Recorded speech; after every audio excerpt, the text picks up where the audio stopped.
Hello guys, welcome to my channel.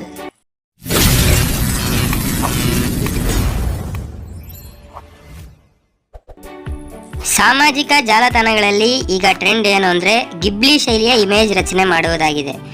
ಆದರೆ ಇನ್ನೂ ಕೆಲವರಿಗೆ ಏನು ಗಿಬ್ಲಿ ಅನ್ನೋ ಪ್ರಶ್ನೆ ಇದೆ. ಆಗಾಗ ಸಾಮಾಜಿಕ ಜಾಲತಾಣವನ್ನು ಮನರಂಜನೆಗಾಗಿ ವಿಡಂಬನೆಗಾಗಿ ಬಳಸಿಕೊಳ್ಳುವವರಂತೂ ಈ ಗಿಬ್ಲಿ ಶೈಲಿಯನ್ನು ಲೈಕ್ ಮಾಡದೆ ಬಳಸದೇ ಇರಲಾರರು. ಹಾಗಿದ್ರೆ ಬನ್ನಿ ಅದರ ಬಗ್ಗೆ ಒಮ್ಮೆ ನೋಡೋಣ. ಓಪನ್ ಎಐ ಇತ್ತೀಚೆಗೆ GPT-4o ಅಪ್ಡೇಟ್ ಬಿಡುಗಡೆ ಮಾಡಿದಾಗಿನಿಂದ ಸೋಷಿಯಲ್ ಮೀಡಿಯಾ ವೇದಿಕೆಗಳಾದ ಇನ್ಸ್ಟಾಗ್ರಾಮ್ ಮತ್ತು ಎಕ್ಸ್ ಸೇರಿದಂತೆ ಹಲವು ಗಿಬ್ಲಿ ಶೈಲಿಯ ಚಿತ್ರಗಳಿಂದ ತುಂಬಿ ತುಳುಕುತ್ತಿವೆ. ಈ ವೈರಲ್ ಪ್ರವೃತ್ತಿಯು ಅನಿಮೇಷನ್ ಪ್ರೇರಿತ ಸ್ಪರ್ಶದೊಂದಿಗೆ ಜನಪ್ರಿಯ ಮೀಮ್ಗಳು ಮತ್ತು ಫೋಟೋಗಳನ್ನು ಮರುಕಲ್ಪನೆ ಮಾಡುವ ಬಗೆ ಆಗಿದೆ. ಟ್ರೆಂಡ್ನ ಕೇಂದ್ರ ಬಿಂದುವೆಂದರೆ ಚಾಟ್ ಜಿಪಿಟಿಯ ಇತ್ತೀಚಿನ ಎಐ ಇಮೇಜ್ ಜನರೇಟರ್ ಸಹಾಯದಿಂದ ರಚಿಸಲಾದ ಚಿತ್ರಗಳೇ. ಎಐ ರಚಿತ ಕಲಾಕೃತಿಯು ಸ್ಟುಡಿಯೋ ಗಿಬ್ಲಿಯ ಸಿಗ್ನೇಚರ್ ಸೌಂದರ್ಯದಿಂದ ನಿರೂಪಿಸಲ್ಪಟ್ಟಿದೆ. ಆದಾಗ್ಯೂ ವರದಿಗಳ ಪ್ರಕಾರ ಚಾಟ್ ಜಿಪಿಟಿ ಪ್ಲಸ್ ಟೀಮ್ ಮತ್ತು ಪ್ರೋ ಅನ್ನು ಬಳಸುವವರಿಗೆ ಚಾಟ್ ಜಿಪಿಟಿನಲ್ಲೂ ಈ ವೈಶಿಷ್ಟ್ಯತೆಗಳು ಲಭ್ಯವಿದೆ ಎನ್ನಲಾಗಿದೆ. ಬಗೆ ಬಗೆಯ ಮೀಮ್ಸ್ ಹಾಗೂ ಆಕರ್ಷಕ ಅನಿಮೇಟ್ ಫೋಟೋಗಳನ್ನು ಈಗ ವಿಭಿನ್ನವಾಗಿ ಸುಲಭವಾಗಿ ಕ್ರಿಯೇಟ್ ಮಾಡುವ ದೃಷ್ಟಿಯಿಂದ ಈಗ ಗಿಬ್ಲಿ ಶೈಲಿ ತುಂಬಾ ಟ್ರೆಂಡಿಂಗ್ ಆಗಿದೆ. ಆದರೆ ಒಮ್ಮೆ ನಾವೆಲ್ಲ ಈ ಚಿತ್ರಗಳನ್ನು ಸೂಕ್ಷ್ಮವಾಗಿ ನೋಡಿದರೆ ಬಹುಸಂಖ್ಯಾತ 80-90 ದಶಕಗಳ ಕಿಡ್ಗಳಿಗೆ ತಮ್ಮೂರಿನಲ್ಲಿ ಹಳ್ಳಿಗಳಲ್ಲಿ ಅಂದು ನಡೆಯುತ್ತಿದ್ದ ಗೊಂಬೆ ಆಟಗಳು, ತೊಗಳುಬೊಂಬೆ ಆಟಗಳು ನೆನಪಿಗೆ ಬರಬಹುದು. ಅಂತಹ ಚಿತ್ರಗಳನ್ನು ಈ ಗಿಬ್ಲಿಯಲ್ಲಿ ಸಹ ನೋಡಬಹುದು. ಹಿಂದಿನ ಕಾಲದ ಸ್ಟೋರಿಗಳನ್ನು ಸುಲಭವಾಗಿ ಚಿತ್ರಿಸಲು ಈವರೆಗೆ ಸಿನಿಮಾ ಎಡಿಟರ್ಗಳಿಗೆ ಸಾಧ್ಯವಾಗುತ್ತಿತ್ತು, ಚಿತ್ರಕಲಾಕಾರರಿಗೆ ಸಾಧ್ಯವಾಗುತ್ತಿತ್ತು. ಆದರೆ ಚಾಟ್ ಜಿಪಿಟಿ ಹೊಸ ಫೀಚರ್ನಿಂದ ಈಗ ಸುಲಭವಾಗಿ ಯಾರು ಬೇಕಾದರೂ ಇಂತಹ ಚಿತ್ರಗಳನ್ನು ಕ್ಷಣದಲ್ಲೇ ರಚಿಸಬಹುದಾಗಿದೆ. ಹಾಗಿದ್ರೆ ಏನಿದೆ ಗಿಬ್ಲಿ ಸ್ಟೈಲ್ ಎಂದು ನೋಡೋಣ ಬನ್ನಿ.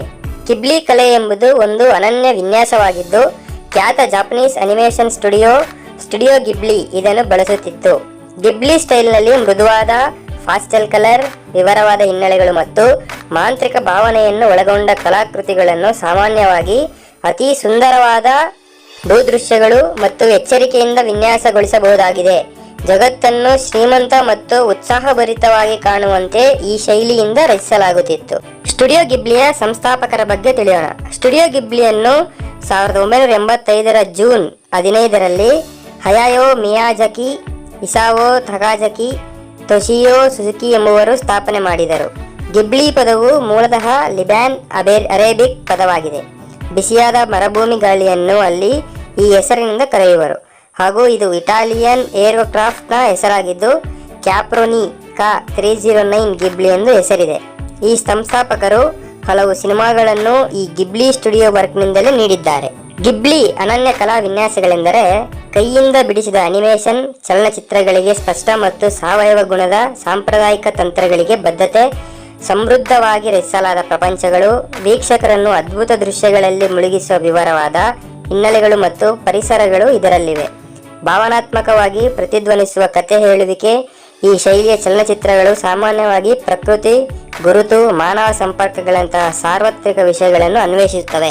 ಜನಪ್ರಿಯ ಗಿಬ್ಲಿ ಸಿನಿಮಾಗಳು: ಸ್ಪಿರಿಟೆಡ್ ಅವೇ 2001ರಲ್ಲಿ, ಪ್ರಿನ್ಸೆಸ್ ಮೊನೊನೋಕ್ 1997ರಲ್ಲಿ, ಔಲ್ಸ್ ಮೂವಿಂಗ್ ಕ್ಯಾಸ್ಟಲ್ 2004ರಲ್ಲಿ, ಮೈ ನೋಬರ್ ಟೊಟೊರೋ 1988ರಲ್ಲಿ, Grave of the Fireflies 1988ರಲ್ಲಿ. ಈಗ ಪ್ರಸ್ತುತಕ್ಕೆ ನೋಡುವುದಾದರೆ ಚಾಟ್ ಜಿಪಿಟಿಯ ಸ್ಟುಡಿಯೋ ಗಿಬ್ಲಿ ಶೈಲಿಯ ಚಿತ್ರಗಳ ರಚನೆ ಹೇಗೆ ಆಗುತ್ತದೆ, ಹೇಗೆ ರಚಿಸಬಹುದು ಎಂಬುದನ್ನು ತಿಳಿಯುವುದು ಮುಖ್ಯವಾಗಿದೆ. ಚಾಟ್ ಜಿಪಿಟಿಯ ಸ್ಟುಡಿಯೋ ಗಿಬ್ಲಿ ಶೈಲಿಯ ಚಿತ್ರಗಳ ರಚನೆ ಮಾಡುವುದು ಓಪನ್ ಎಐನ GPT-4o ಮಾಡೆಲ್. ಇದು ಬಳಕೆದಾರರಿಗೆ ಚಿತ್ರಗಳನ್ನು ಸ್ಟುಡಿಯೋ ಗಿಬ್ಲಿಯ ಐಕಾನಿಕ್ ಅನಿಮೇಷನ್ ಅನ್ನು ನೆನಪಿಸುವ ಶೈಲಿಗೆ ಪರಿವರ್ತಿಸಲು ಅವಕಾಶ ಮಾಡಿಕೊಡುತ್ತದೆ. ಗಿಬ್ಲಿ ಶೈಲಿಯ ಇಮೇಜ್ಗಳನ್ನು ಚಾಟ್ ಜಿಪಿಟಿಯ ಉಚಿತ, ಪ್ಲಸ್, ಪ್ರೋ ಮತ್ತು ಟೀಮ್ ಎಂಬ ವಿವಿಧ ಚಂದಾದಾರರಿಗೆ ಪ್ಲಾನ್ ಅಡಿಯಲ್ಲಿ ರಚಿಸಲು ಅವಕಾಶ ನೀಡಲಾಗಿದೆ. ಹಾಗೂ ಅದೇ ರೀತಿ ಇಲ್ಲಿ ಕಾಣಿಸುವಂತಹ ವೆಬ್ಸೈಟ್ನ ಮುಖಾಂತರ ಕೂಡ ನಾವು ಚಾಟ್ ಜಿಪಿಟಿ ಗಿಬ್ಲಿ ಇಮೇಜ್ ಓಪನ್ ಮಾಡಬಹುದು.